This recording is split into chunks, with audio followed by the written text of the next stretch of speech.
Sam Goodman. Really fucking scary stories. Thank you for joining us again for another dive down the rabbit hole into all things creepy, all things macabre, all things gruesome, all things horror.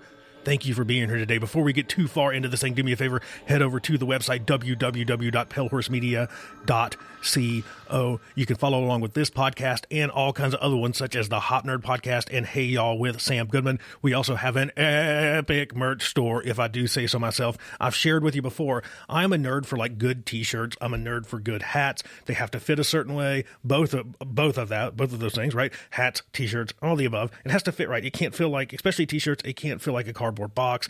It can't be any of those kind of bullshit, 3-inch thick wool sweater t-shirts. I like the kind of thin, stretchy ones that aren't too thin, but thin enough, kind of form. You know what I mean? You know what I'm saying? You're probably a t-shirt nerd too. So if that sounds like something that you would be into and you'd really like to support really fucking scary stories, again, www.palehorsemedia.co. Please follow along on all things social media. You can find us pretty much anywhere over on the gram. You can even find me over on LinkedIn if you want to search Sam Goodman. Like, really, really, really, really, really big thank you. Let me say that. I want to insert that here. We're into the preseason and you're already showing us all kinds of love, all kinds of support. If you can do me a favor, go down, give us some love, hit some of those stars, give us a good review, copy that link, share it over on your social media, wherever you get your social media on. That helps us a ton. The shares, the likes, the love, go in and subscribe. When you subscribe, all of that stuff quite literally helps us keep the lights on here and helps us to continue to bring you some really fucking scary stories. So again, thank you for all the love and thank you for your continued support. Today, we're going to dive down the super creepy rabbit hole of the BTK, the BTK killer, aka Dennis Rader.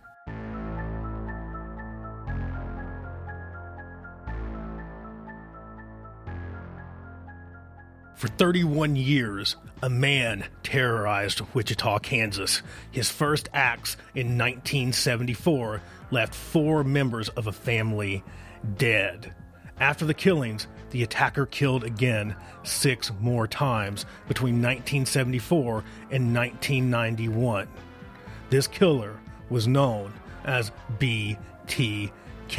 He was self-named. This is a name that he laid upon himself due to his MO of bind, torture, and kill.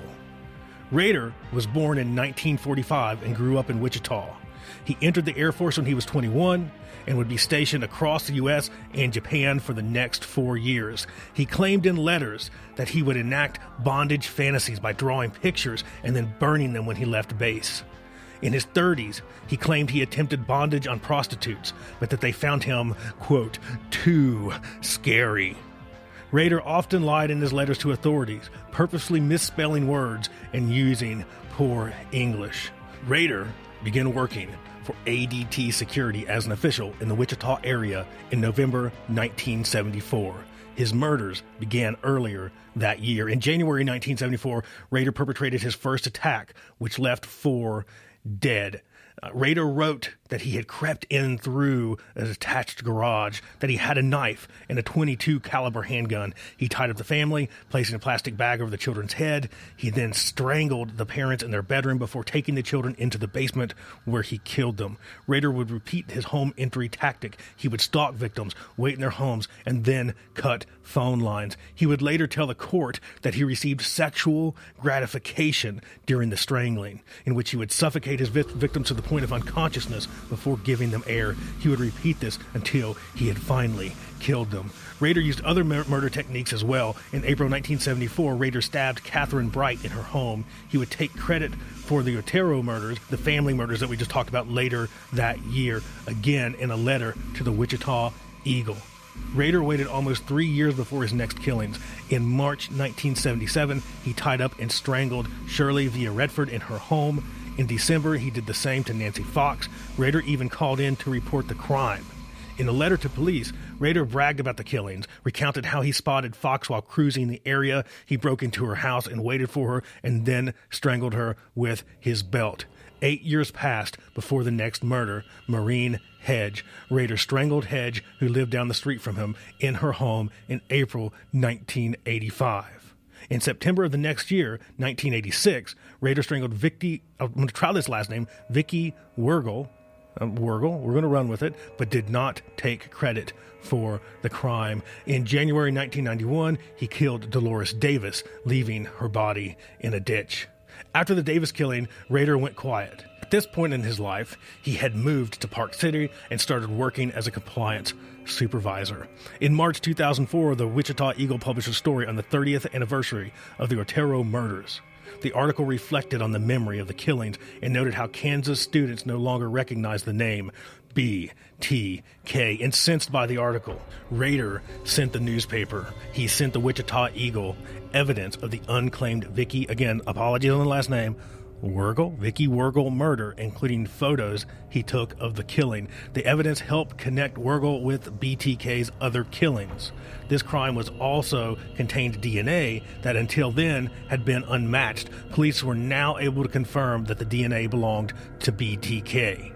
Rader continued to send messages to police, law enforcement, and they began uncovering details such as his vehicle and connection to a local church. They then obtained a search warrant to perform a DNA test on a pap smear that Rader's daughter had taken while she was a medical student. The DNA matched, and the agents arrested her father. On June 27, 2005, Rader pled guilty. He gave the court a detailed account of each killing, saying that he called them his projects. Okay. He called them his projects. He was given 10 consecutive life sentences, but avoided the death penalty. That punishment hadn't been in place during the time of his murders. Dennis Rader, now 74, is currently incarcerated at the El Dorado Correctional Facility in Kansas. TK's crimes spanned from 1974 to 1991.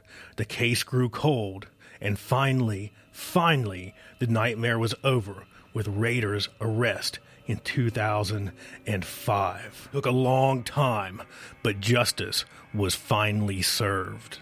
No matter how you slice this one, BTK is a really fucking scary story.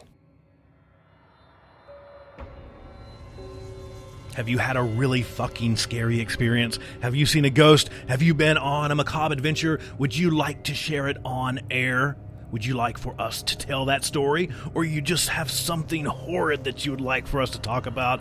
Head over to pellhorsemediaco.com. Use the contact form to let us know all about it. Make sure that you subscribe. New episodes come out every single Friday. We look forward to continuing this creepy, crawly, morbid, macabre, and grotesque adventure with you, the listener. We love you, and we will see you soon.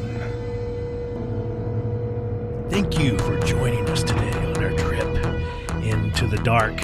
We hope that you join us again next week for all things horror, all things macabre, all things grotesque, here on Really Fucking Scary